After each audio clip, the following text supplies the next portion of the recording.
We start our YouTube channel. Then get us going.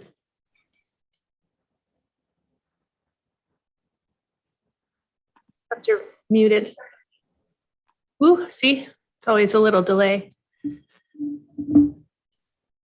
And record.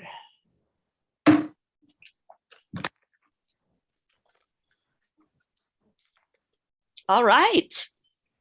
Good afternoon, everyone.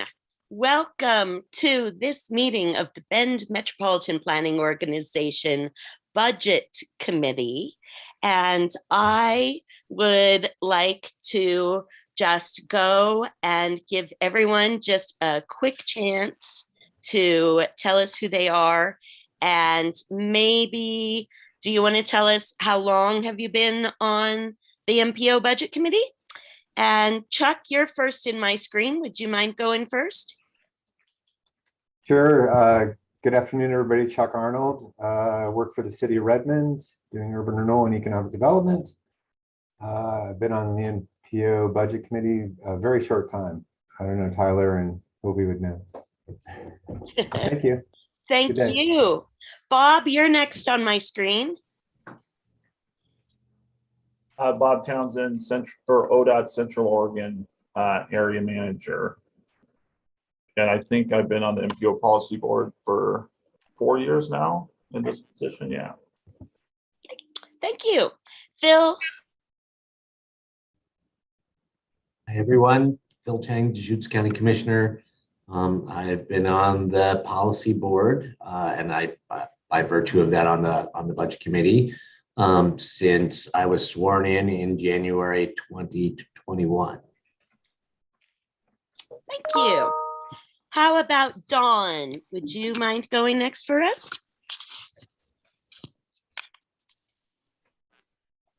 Hi, Don Moore. I'm with Cascade Natural Gas. I've been a community member with MPO. I think this is my second and final year.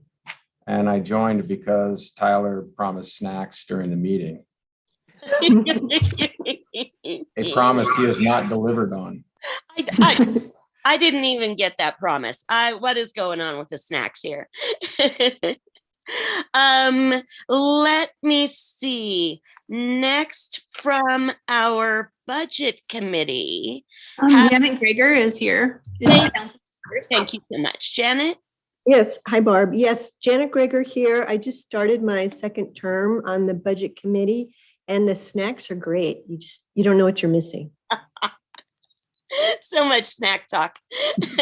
That's fabulous. Let me see. Have we got Greg Bryant with us here today? No, Greg is in another country. Whoa, I'm not sure. And then I heard Brian Potwin was just checking in. If we got Brian with us. He hasn't shown up yet, but I know he's aware of the meeting. He's probably just running late. So great. When he comes, I'll just put a little shout out that he's here. That's great. And Brian is with Commute Options, just to give everyone that information. And then there are two other members of the budget committee, and those are both from City of Bend councilors, Megan Perkins and Rita Schenkelberg. Neither of them were able to be here today. It didn't create quorum problems. I was able to have a conversation if they had any concerns about the budget, and they didn't. So that rounds out our budget committee. And then we've got staff with us here today. Hovey, do you want to introduce yourself? Absolutely. I'm Hovey Anderson, Program Coordinator for the Bend MPO. Been here for quite a long time. Okay, I won't make you say. And then we have Tyler. Yeah, I'm Tyler Diekey, manager of the MPO, and I've been here longer than Hovey, which is a long time. All right. Andrea Napoli, are you with us today? Yes. Hello, Andrea Napoli. I'm the senior planner with the Bend MPO, and I guess I would be the newest addition then. I think I'm 3 years. Hey, well, welcome.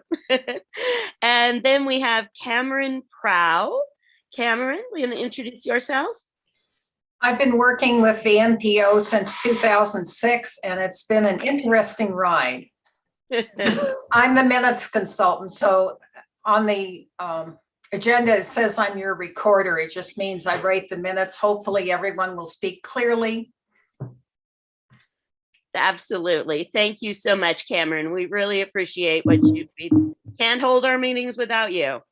And then I guess I didn't introduce myself. I'm Barb Campbell. I serve on the Bend City Council, and I'm chair of the Metropolitan Planning Organization, which gave me the privilege of kicking off this meeting.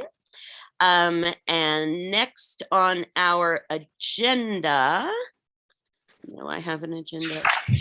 Oh, thank you, Hobie. You make this so easy for me. Next, we have an opportunity for public comments. If there's anyone who would like to make a comment to the MPO Budget Committee, Hobie, do you want to go through the instructions? Yes. So for the virtual meeting guidelines, I don't have anybody in public waiting or hands up, but please know that you can raise your hand at any time during the meeting. There is a transcript, closed captions, so you can see the words coming through, which I think I need to hit that button.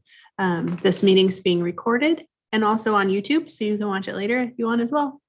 If you have any questions, again, just raise your hand throughout the meeting and we'll be able to help you through it. Thank you so much, Hobie. Hobie does such an excellent job helping out, but it's still hard to be able to see those hands raised. Do not hesitate to just unmute if you, are not. Absolutely. Hold on. Yeah, thank you. All right. So the first thing we're going to do in today's meeting is review our committee assignments, and then we'll have review and comments for our proposed fiscal year 2022-2023 work program and budget. Then we will have I guess I'll say another opportunity for public comments. And then we can make a recommendation to the MPO Policy Board to approve the budget as is, or if we have any modifications we want to put on that budget. Thank you. And still anybody like? I don't see any other public at this point. We have, I didn't introduce Chris Doty is here with Deschutes County. Melissa Hodnett is here with City of Bend Finance, as well as Tori Carr, who both helped us very well with the budget. And here comes Brian Potwin. Hi, Brian. Hi, Brian. So, all set. Great. All right. Agenda item number 3 is Budget Committee community member assignments and chair assignments. And Hobie, are you going to take us through this? Should I go through this? Yeah, I can help with this. So just showing current roster of who is here for our community members, and then welcoming Chuck Arnold as our newest member of the budget committee.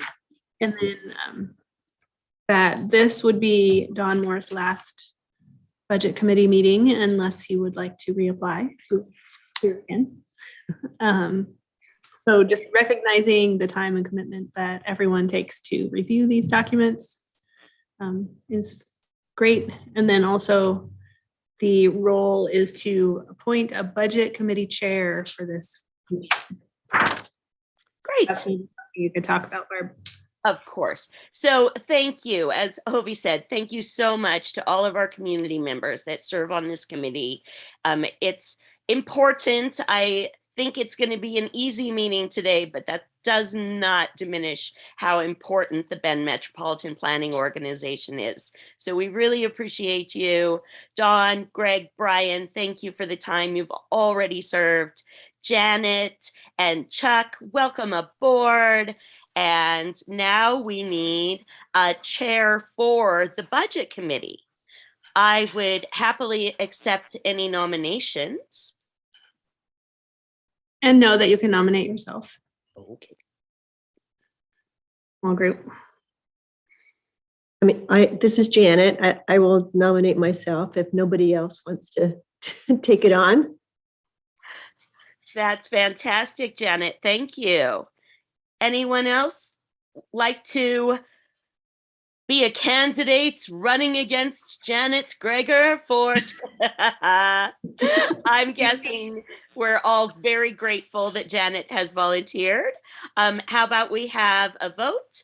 All those in favor of having Janet Greger as our Budget Committee Chair for 2022, please raise your hands. All right. And that is unanimous. Thank you so much, Janet. Okay, thank you. I'm sitting next to Hobie, even though you can't see me, so hopefully she'll Good. guide me through my Absolutely. responsibilities. We can, That's I mean, we could have you sit by Tyler and I could turn off this big old camera if you want. Then you have a little bit better. Yep, maybe. You like that? Sure. Okay, we're gonna just shift a little bit just so the cameras are a little easier. Of And then course. you can see two of them at the same time even. I'll leave my snacks behind though. Okay, I won't tell. So much snack talk. I think we're just gonna put the camera right on the snacks next time. I know, huh? This show. Be. All right, what am I doing first?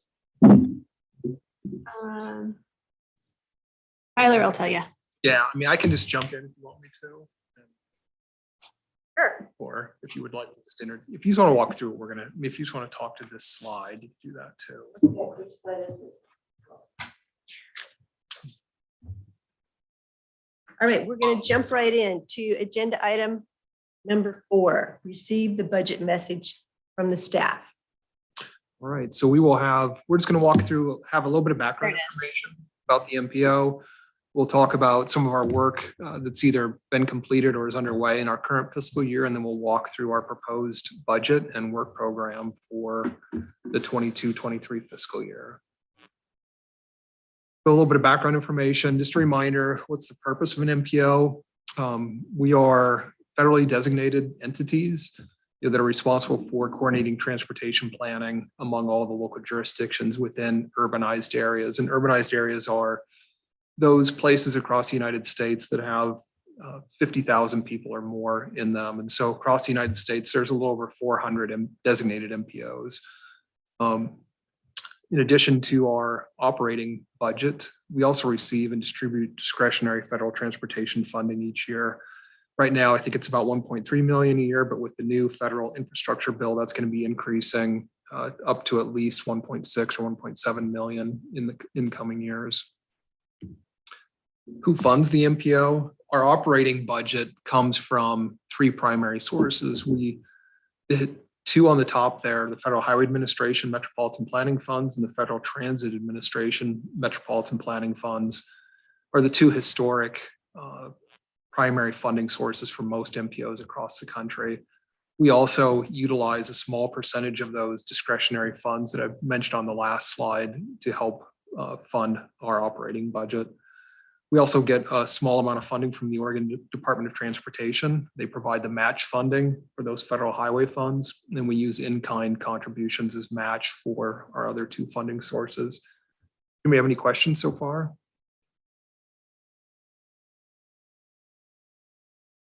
Just a reminder that we do use acronyms and try not to. So if we do start doing that, just tell us, what is STBG or what is that?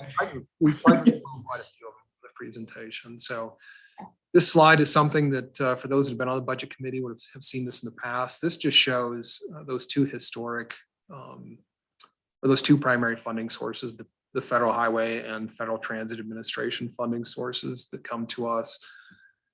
And this shows a little over a decade's worth of funding. And you can see that our funding from those 2 sources has varied a fair amount over time, with some years showing net decreases.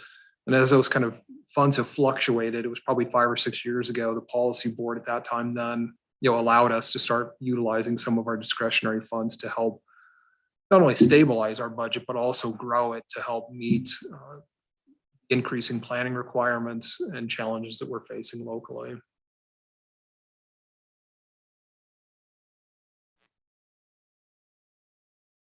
And so now we'll just walk through a few of our key accomplishments so far this year.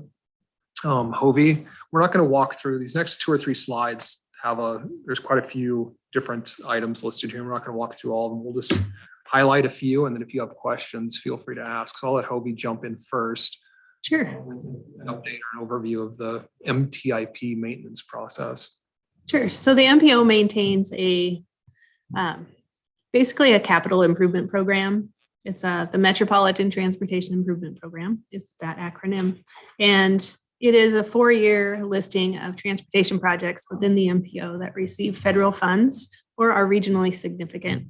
So this projects, you, as the policy board members of this committee, you've seen amendments and draft documents come through for those programs. As we develop new projects or add more funds or move funds around, you'll see those amendments. So that's something that we maintain within the MPO every year.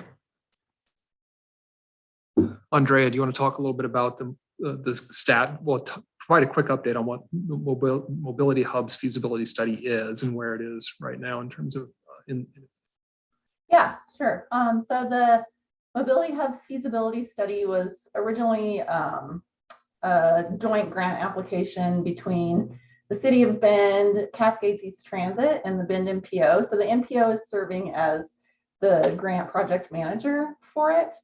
So mobility hubs were identified originally in the City of Bend Transportation System Plan and in Cascades East Transit Master Plan as a way to improve the efficiency of transit and reduce vehicle miles traveled. So a mobility hub essentially is where a number of transportation options would be available. So transit, potentially e-bikes, shuttles, or some other form of transportation. So this study is going to help us identify the best approach to implementing mobility hubs and management of the hubs. So where should they go? What should they look like? What types of amenities should they have, and technology related to that? So the study's kicked off at the very end of December.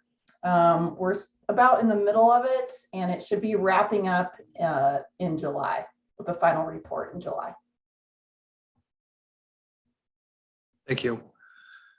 Then I'll just mention or just talk briefly to the last couple of bullet items. One of the things that we work on with ODOT is maintenance and updates to our travel demand model. And that model is one of the primary tools that we use. Not only we, the MPO, but ODOT uses it, the city uses it, City of Bend uses it, as well as the City of Redmond. Our model covers both Bend and Redmond and the unincorporated areas around both. And that's a tool that we use for traffic analysis purposes and for all of the long-range planning efforts that are underway in both communities and that ODOT has underway. And I think the last one I bullet on there is something that's pretty important that we're working on right now is we're developing a peak season or a summer season scenario. And the goal of having that scenario functional is, if anyone's been out traveling around the community between Newport Avenue, the Wilson Avenue project, and ODOT's project on 3rd Street, there's already a fair amount of congestion because related to the construction activities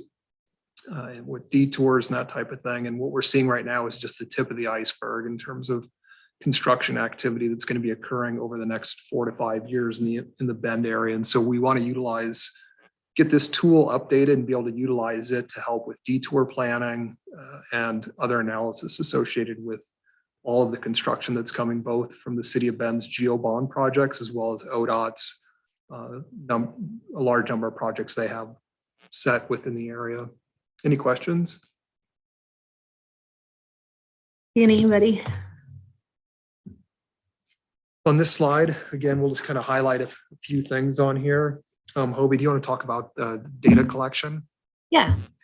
So about 5 to 6 years ago, we started a multimodal count program, which just means that we are counting cars, pedestrians, and bicyclists at locations within the city of Bend. We have 5 permanent counters that have been creating data since 2017. Some of them had some outages and things, but we've been monitoring just activity.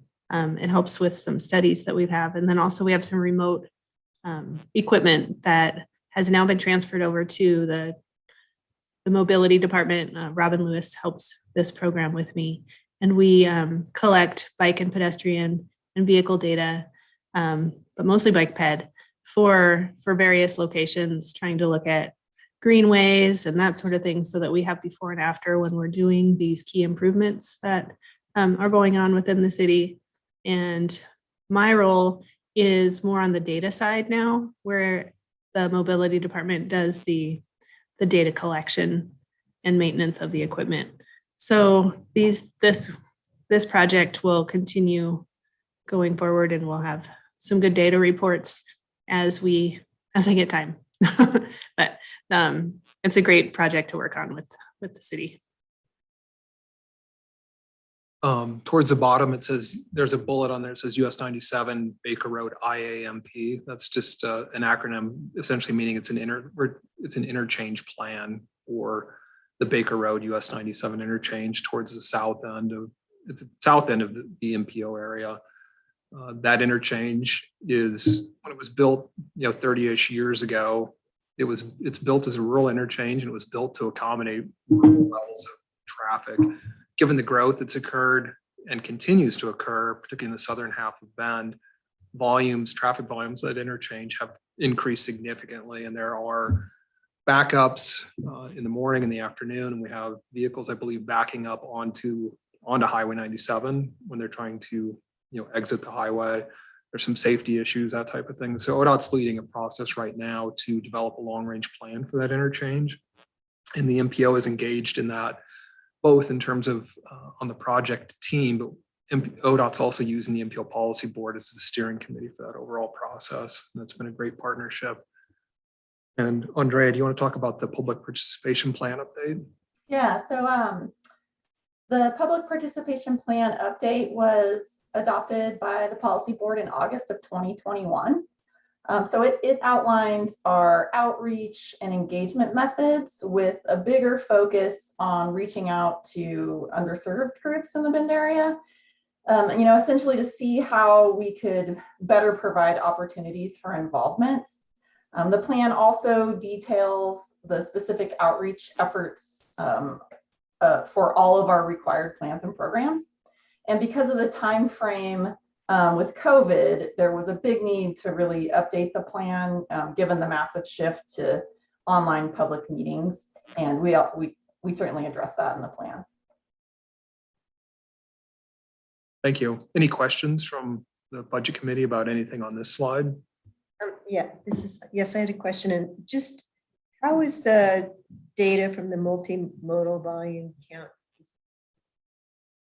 Yeah, there are some static reports online at this time. I think they end in November is the last report that we have available right now. We'll try and update those monthly or quarterly.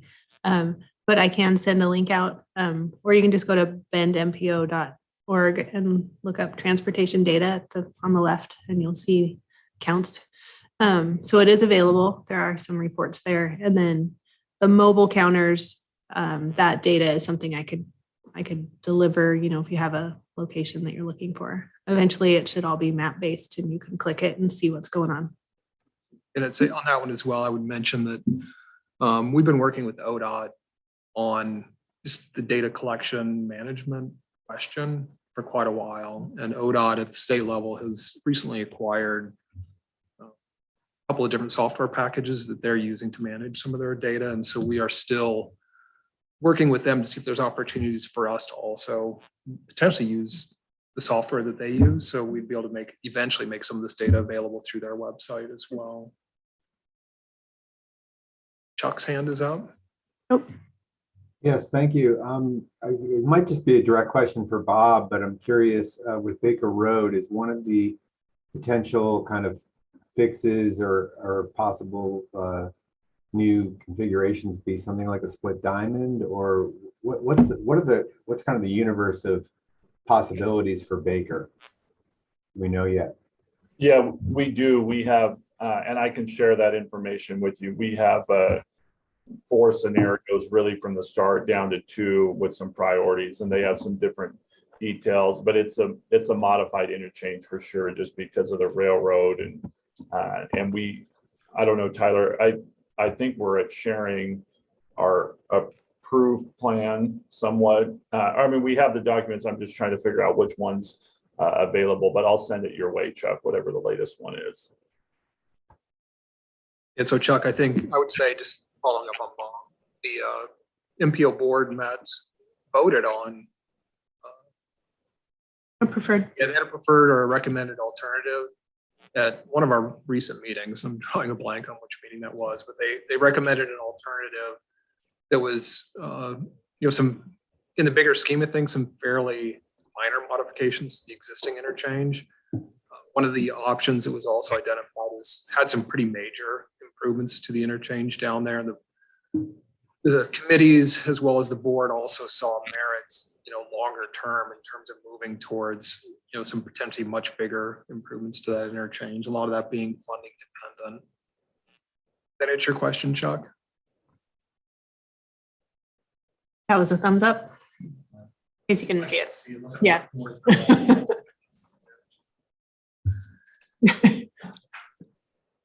Double okays. Good. And then this last slide,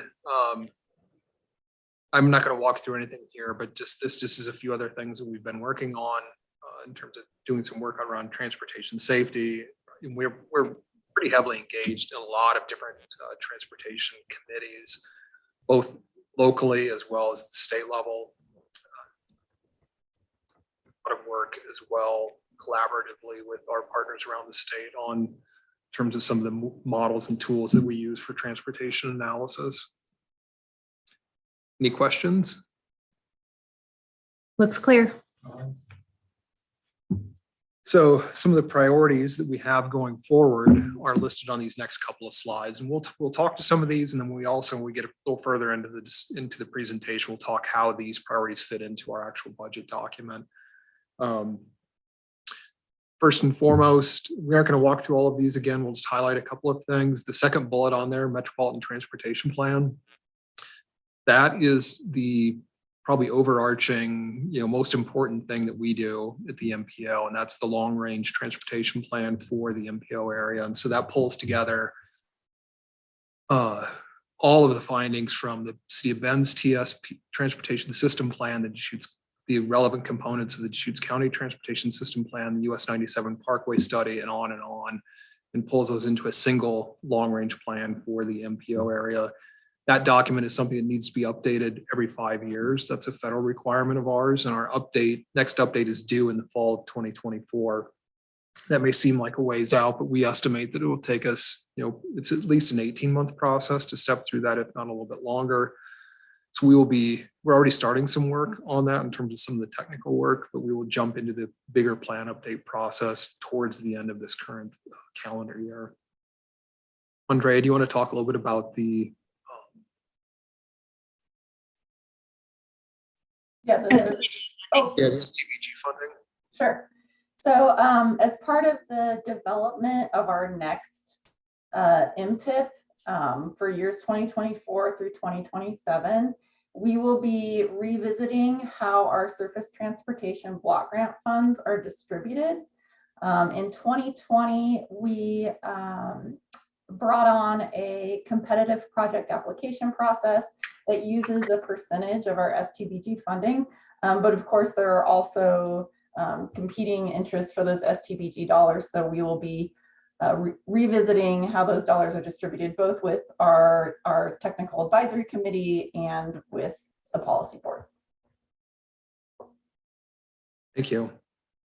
Any questions from budget committee members about any of the any of the items listed on this slide? So what does MTIP stand for? That's Metropolitan Transportation Improvement Program, and that is the MPO's version of a capital improvement program. And so it's just a listing of project funded, mostly federally funded projects within the MPO area over the next 3 to 4 year time frame. Yeah, and shows how our dollars are going to be spent. Sorry, the acronym.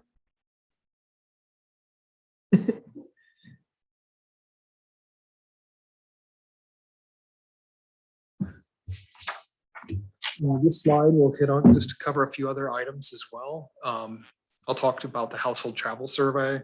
That's something that that Oregon and the MPOs have undertaken in the past. It's been something that's been done typically on a 10-year basis. We're hoping to do them a little more frequently in the future. Where we have a process underway right now for the next household travel survey. That'll be something that'll be done. The actual survey we're expecting to be done in calendar year 2023. We'll have a pretty heavy emphasis for the state's 8 MPO areas. It'll also cover the remainder of the state, but there would be a pretty heavy focus on the state's 8 metro areas. And I think the big change that's happening with that I think is pretty interesting is in the past, when we were able to get people to volunteer to participate in that survey, they were mailed a little diary type booklet that they had to use to track all of their trips over the course of 2 days. Now it's probably going to be, we're hoping that upwards of 90% of our participants this time, it'll be completely a phone-based, smartphone-based process. Participants would just download an app and the app would automatically track all of their trips over the course of a week. So we'll have a much better data capture and a much longer period of data capture for that effort. Data development, do you want to talk to that a little bit more? Sure thing. So we mentioned the multimodal count program and that data piece.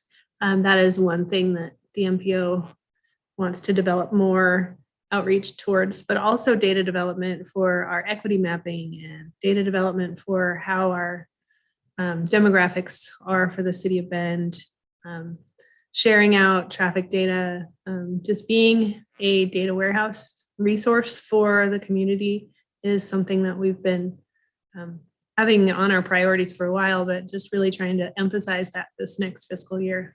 So hoping to share more and show some more system data improvements for our community. Thank you. Andrea, do you want to talk about the City of Bend's pedestrian master plan? Yeah, so the city just kicked off the pedestrian master plan, and the MPO staff is serving on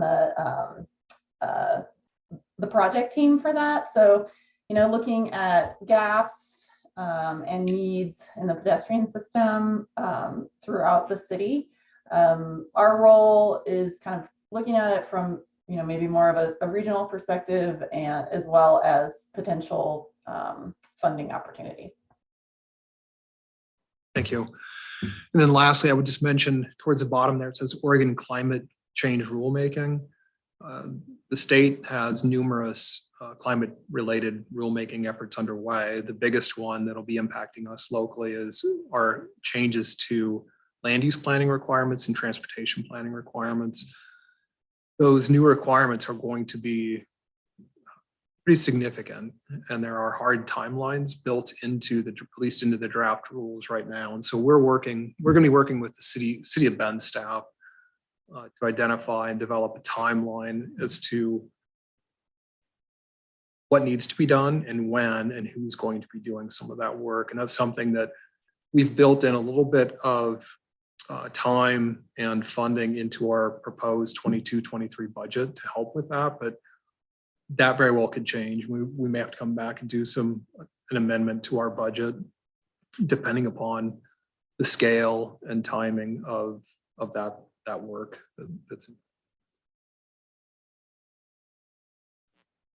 This slide,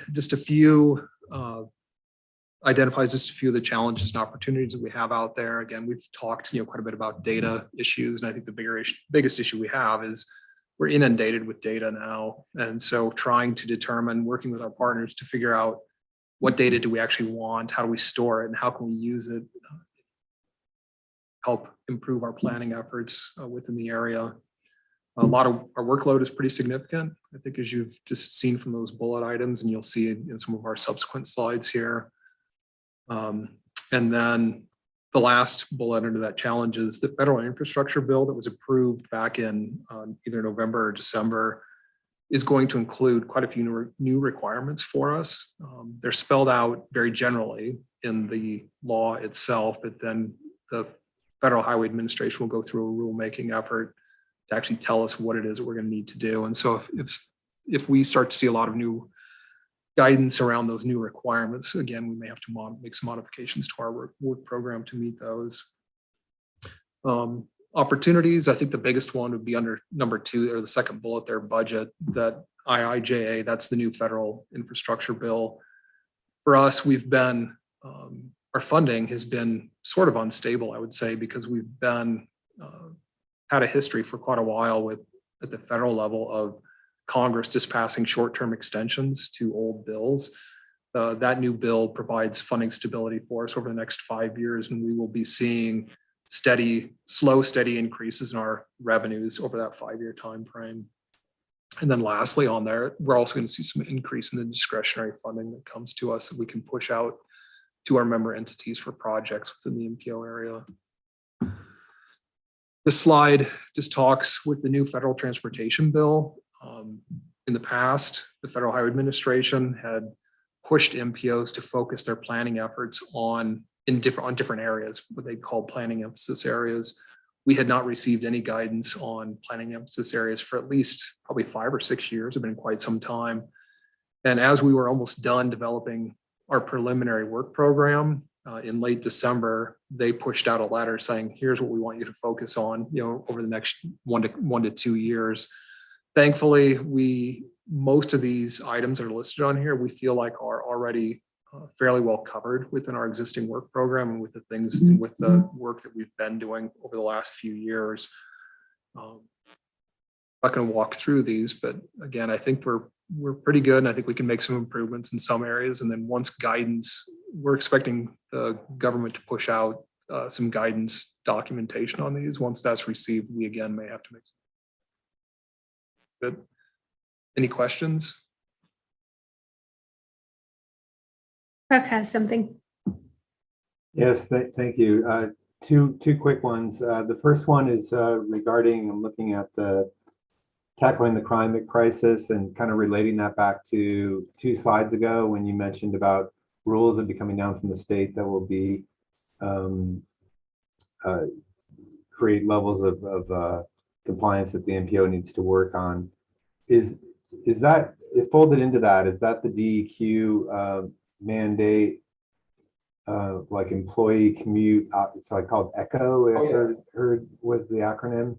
Yes. Is that part of that? And also, does that achieve a planning area emphasis like effort if you're working on complying to that? And then second part of the question, I'll be really brief, is there's work being done with DLCD and ODOT on climate friendly work. Does that will trickle down to the MPOs as well? And there's plans to kind of integrate that. Is that part of this as well?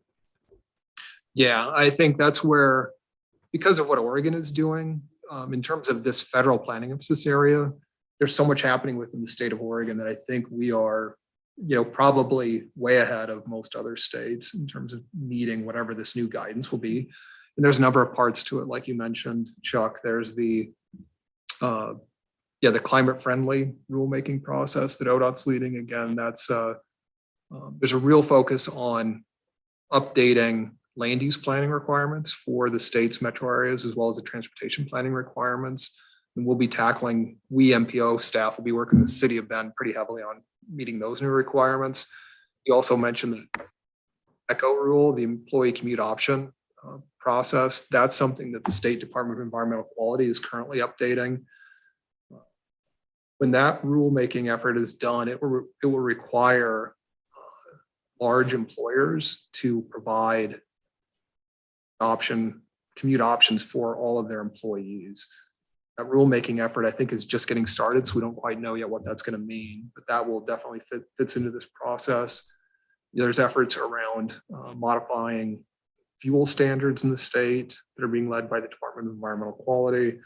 There's an effort around, which may already be done, around diesel fuel changes. So there's quite a few things that are happening, I think, that fit happening in Oregon that kind of would roll into this federal, or help us meet that federal focus.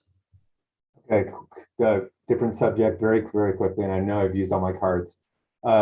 Really excited about the pedestrian plan for the city of Bend, and I'm looking at that planning emphasis area of equity and justice. Will there be a filter or overlay? It's not, I mean, typically pedestrian plans are like, let's look where the sidewalk gaps are and how does it fit in our transportation plan. Is there going to be a look at overlaying social and economic injustices and trying to kind of weave that into a priority list?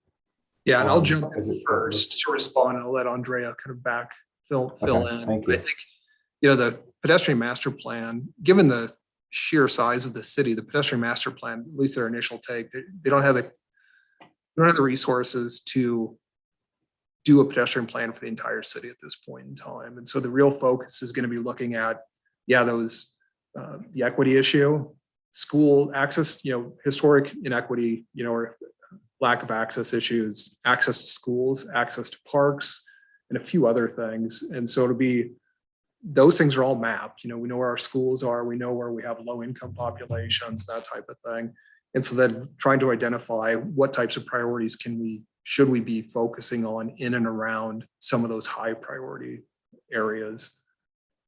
That sound right, Andrea? Yeah, no, absolutely. So essentially just what Tyler said. I mean, we've only had our kickoff meeting, so just our very first meeting. I think we'll know a little bit more when, as we actually get into the project, but certainly that was a big topic just at our first meeting as far as priority around improvements and focus on equity and locations. I think the other thing that's interesting about that too is kind of ties back to with the increase in discretionary project funding that we're going to be receiving under the new federal infrastructure bill. I think it would be, once the pedestrian master plan is done, I'm hoping that's something that we will look to help provide some level of potentially provide some regular planning to help implement some of the really high priorities that pop out of that planning effort.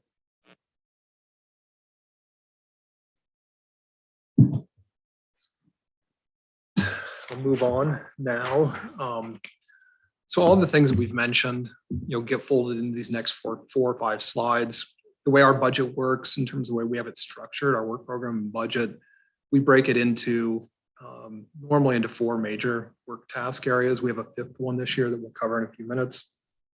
This first task one, this just covers all of our kind of program management items.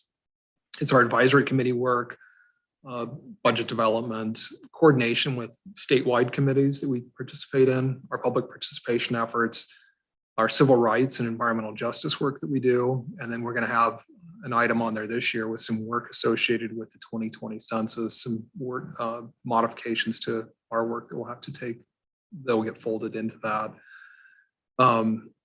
This budget item, something for those who have participated in the past, you'll always see that it's got a really, really large percentage of our overall budget. And that is, I think that's a little bit misleading in that the way our budget works, we work on a reimbursement basis at the MPO. We do our work and then we submit an invoice to ODOT and we get reimbursed then. And we are typically behind, 1 or 2 months in terms of that reimbursement cycle. And so at the end of the fiscal year, the city of Bend loans us, does it take an overnight loan to close out the fiscal year. And so that shows up down there in terms of that loan from the general fund. And then anything else, Hobie or Andrea, you want to talk to on this slide? I mean, just knowing that task one is really our administrative roles within the MPO, how the MPO manages its budget, its systems. So, and coordination are the big ones. The rest of them are all project-based. And then I would simply add that, for our, the Title VI environmental justice work, the bulk of that is our annual reporting that we do. So tracking the work that we do throughout the year and how that, so for example, like what the MPO awards funding to and how that, potentially benefits or burdens certain populations. Along with a number of other items, data collection that we do, the mapping that we do, staff education and training related to civil rights, environmental justice, and then our goals for the next year around that. So our annual reporting is a bulk of that. Thanks, Andrea. Task 2 in our program budget. Hey, Tyler, can't hear you very well.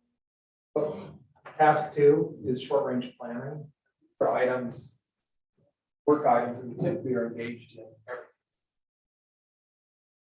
And so that's maintenance. I think the mic on your, we can't, I don't know. Is anyone else having problems hearing Tyler? Oh, Yes. here we go. It just turned off on him. The batteries die.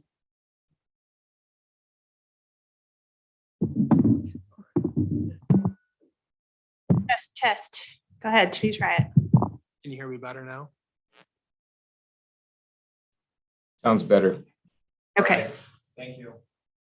So task 2 in our draft work program and budget is short range planning. These are items or projects, things that we work on typically on almost every year.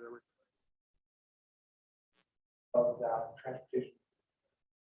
Our version of a capital improvement. We have performance management requirements from the Federal Highway Administration. We develop and generate an annual federal funding report.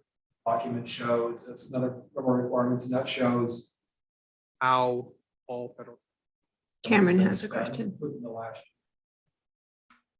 year. Those surface grant funding management, fiscal agency coordinations, our engagement in. Hey, Tyler, Cameron, you have your hand up. I can't hear. I'm having difficulty hearing Tyler since the meeting started. His voice cuts in and out frequently. Okay. Let's. Could you move the microphone closer to you, Tyler? It might help a little. Yeah, I can. Is this better? Yes. Much better. Yes. Okay, and then try it again. Go ahead, start talking. Do you want me to walk through this over this slide again? I think that would be helpful. Or maybe if you held the mic right next to your mouth, that might be helpful too. All right. Oh, third time's a charm. The task 2 in our draft work program and budget, we call it short range planning. These are items that we work on typically on an annual basis. So that's maintenance for our transportation improvement program. That's that capital improvement type program that we maintain.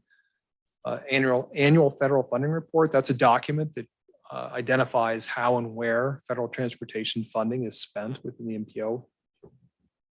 There's the surface transportation block grant funding management process that Andrea leads.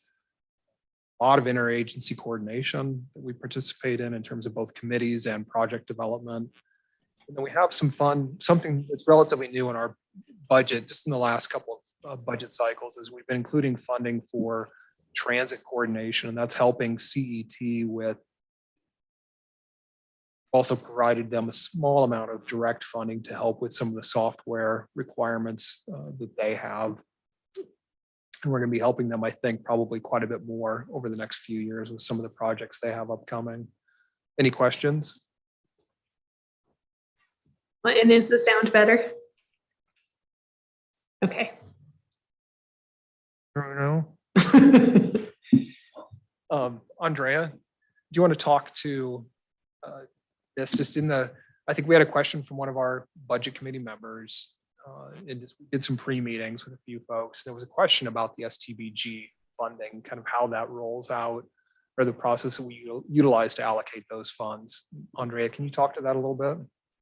Right. So, so these pictures here show how we, during our last Metropolitan Transportation Improvement Program update, how our STBG funds were allocated for all of those years.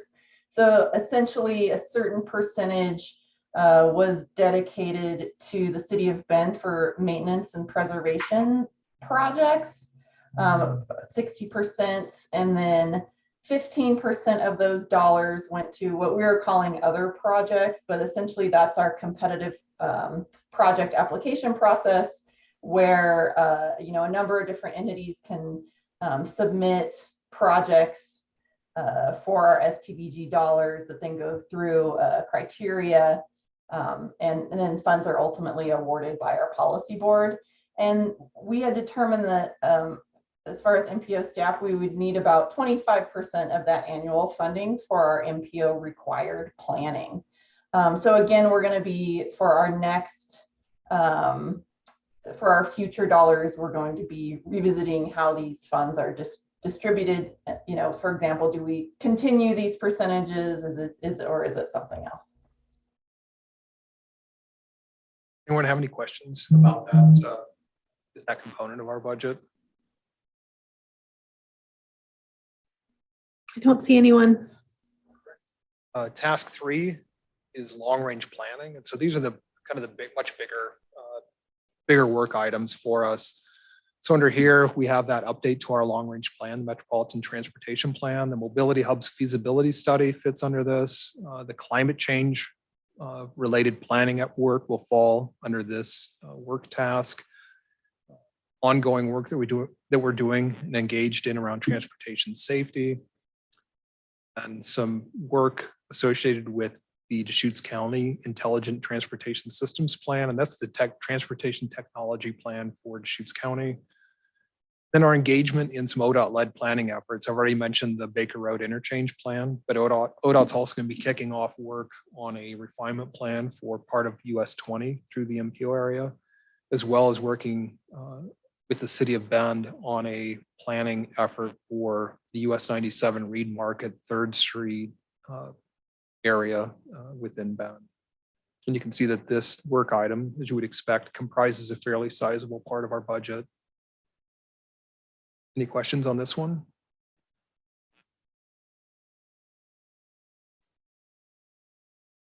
Our last big task is our traditional task is travel demand modeling and data collection and analysis. And we've talked about quite a bit of this work already, but we are expecting to continue to be doing a lot of work on that transportation model, that software tool that we utilize. Project development, but it's going to be pretty important part of what we do to help meet some of the new planning requirements associated with the climate change rules that are coming. Also, travel survey fits into this, and then all of the data collection and analysis work that Hovia has talked about fits under this task. Questions on this one?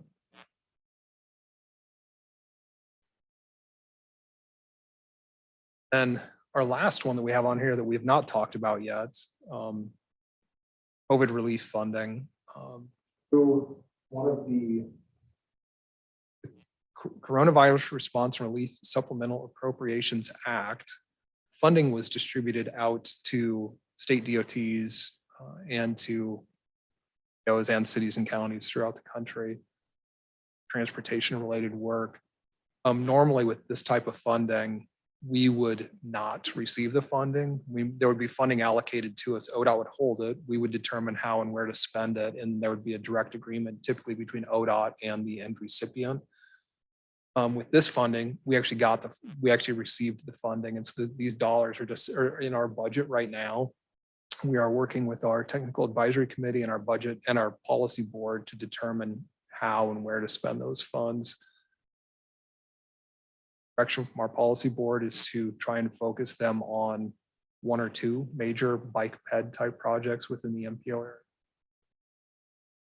Back and meeting with or working with our board and technical committee to steps on how to get those dollars pushed out. And so given the magnitude of these dollars and given that they are not dollars that we're going to be utilizing for internal operations, we've put them in as a standalone task within. Questions about this one? No hands.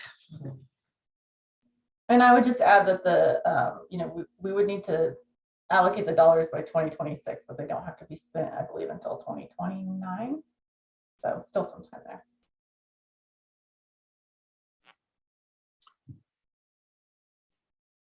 This slide just shows our draft budget summary. Courses are listed on the left side of the slide, and our requirements or expenditures are on the right side. Sources, you can see on the left, it breaks it down by the different funding types that we mentioned towards the beginning. So there's FHWA, the Federal Highway Administration funds, FTA, Federal Transit Administration, planning funds. Carrying forward some funds from From a previous year. ODOT safety funds are called out separately there as well, because that is a standalone grant. Not only the Bend area, but we are going to be doing some work throughout Deschutes County and potentially throughout the Tri-County area related. Tyler, you're cutting out. It's cutting out again. I'll stick. How about this? Yep. Perfect. You can see as well on the right, on the bottom right, just the summary by those major task areas in terms of how the funding would be allocated among, or how we're proposing it among those major task areas. Any questions on this slide? I would just share that there's those two lines for the Surface Transportation Block Grant, STBG. One that says UPWP, that one requires a match. The other one that says fund exchange, while it doesn't require a match, we get a little bit less dollars from our full bank, but we don't have a match for those. And we also can use those within the City of Bend's procurement process. So there's some flexibility with those funds. So the different types of funds help us to spend them in the way that is most cost effective. So that's one reason why we have two lines of STBG in our document, just to kind of give you some clarity. Thank you, Ovi. Thanks. And then Ovi, did you want to, Yeah. at the back of the budget document, there's the line item, the detailed line item budget, I think is. Yeah. And this is Ovi, instead of trying to pull that up as a slide, she rolled some of that Yeah. up into these couple of tables here. And do you want to mention anything here, Ovi, on either Sure. of these? Yeah. Well, you'll see, it shows that we have a revenue of, around 900,000 from federal pass-through. 600,000 of that is in those STBG fund dollars. And that's about a $300,000 increase based on last couple years of our expenses or our revenue.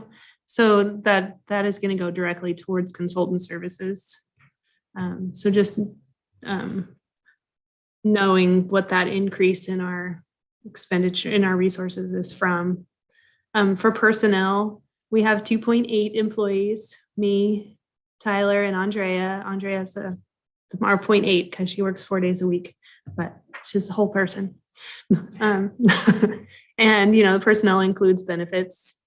Our materials and services largest expense is consulting, and that is to perform that transportation model work in preparation for the long-range transportation plan that's due fall of 2024.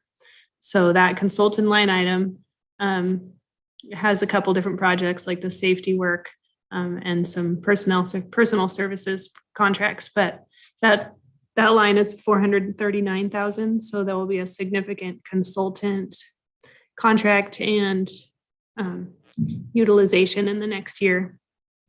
And then, the new line item is that COVID relief funding. And that'll be determined, like Tyler had said, by public meetings with the technical advisory and the policy board for the MPO. That's kind of high levels of what's in the budget line item detail in both of those. So any questions on any expenditures that we have shown or anything? Okay. All right, we'll go to the next slide, Tyler. Then it's going to be chair. All right, so at this point, first of all, can you hear me? So at this point, we are collecting comments on the proposed fiscal year 2022-23 budget. Are there any additional comments out there? Yeah. We do have a public member, Gary Vodden, joined the meeting after introductions. And one of our coworkers, Jenny Umbarger, is here, I think, to watch the hybrid meeting process as well. But just so you know, there's a couple more public people here. Anyone have any comments? This is a great time to do it. No comments? I see no one raising hands or motioning in any way. But Go ahead, Don. Yeah, I appreciate the time that Tyler and Hovey put into reviewing this in detail with budget committee members. I think we spent probably at least an hour going over the details, which is necessary for those of us that don't work in this field on a day-to-day basis. So I just want to say thank you for doing that. Thank you. I would echo those comments too. And also, can you elaborate on when the new census numbers are coming in and what potential impact that would have on the budget or your service area? Yeah, a few things. I think the budget numbers have been released. I mean, excuse me. Yeah. Census numbers have been The released. We're just population. waiting, may need to make some minor modifications to our MPO planning boundary as a result of that, and we should know more about those potential changes. I'm hoping by mid to late summer, and then we process working with primarily our policy board on boundary. I think the other big potential change that's out there is we should see some increased funding. And the way MPO funding works, when I mentioned those Federal Highway and Federal Transit Administration funds, the US Department of Transportation, they push those funds out just as a lump sum to each state. And then the state is charged with distributing them among the MPOs within their. We went through a process about 10 years ago to update that distribution process. And we have a fairly elaborate process in place in terms of the factors and criteria that are considered and how those funds are distributed. We are really interested in hopefully opening up that process again and making some modifications that would help benefit us in terms of potentially bringing in some more funding to the Bend area. Yes, but so are the funds based on population numbers? The way our formula works in Oregon, population is one factor, but we also have probably 7 or 8 other factors that get considered in the way they distribute. And the way the factors are set up, unfortunately for us, we come out kind of on the short end of the amount of funding that we get locally. But I think our biggest concern here is, as we continue to be and have been, I think the fastest growing MPO area in the state for much of the last 20 years, that's not considered at all in terms of the impact on us is pretty significant in terms of we're asked to provide funding towards other external planning projects, and then just the engagement, modeling and other things, staff standpoint, as well as the requests that are pushed onto our policy board. Okay, thank you. And I just want to note that the COVID relief funding is just so significant. It's just great that the MPO got those funds. So be anxious to see how you deploy them. If there are there any other comments? So seeing that, we will entertain a motion to approve the budget. There's sample language in the materials. So I'm looking for someone to offer a motion.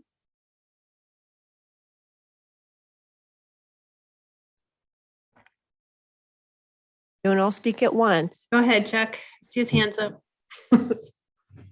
Madam Chair, I move to approve and recommend the MPO Policy Board adoption of the proposed fiscal year 2022-2023 Bend MPO budget as presented. Is there a second? Second, Thank you, Don. Don seconded the motion. So all in favor, raise your hands or say aye.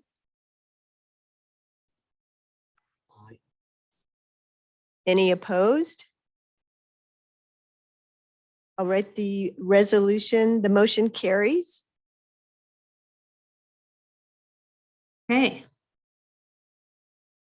Is there any other business we need to attend to? No, I think we'll just, I will just mention a couple of things. I think there's worth slides in this. Just a little bit of background, just in terms of our schedule. We've already met with ODOT and our federal partners back in early February to review our draft work program and budget. We've reviewed both of our work program and budget with our technical committee as well as our policy board in February. Obviously having our budget committee meeting today, and then we've opened up our public review process for both of those documents, and we will be having policy board consideration and possible adoption of the work program and budget at their April 19th. Right. With all of that, I move that we adjourn the meeting of the Bend MPO Budget Committee on April 7th, 2022. Is that a motion? Okay, we're done. Thank you, everyone. And I want to thank everyone for their time today and all the reviews. I appreciate you. I will second that and also extend an invitation to our policy board meetings. We're always so happy to have members of our budget committee or technical advisory committee at our policy board. So we'd be so happy if you wanted to participate in that and give us any feedback in any way. So thanks everybody so much. Thank you, Janet. Welcome. See you next year. Right. Thank you, everyone. Oh, we'll stay on, Cameron. Go ahead. I'm gonna turn off. Sorry. Small question. I heard a motion to adjourn the meeting and I heard a second, but I didn't hear a vote. I Okay. just heard everybody running out the door, sort of. I so- think it was a mutually agreed upon. I Okay, thank you. think we're just gonna go with that. Thank you very much. Thank you. Thank you, Cameron.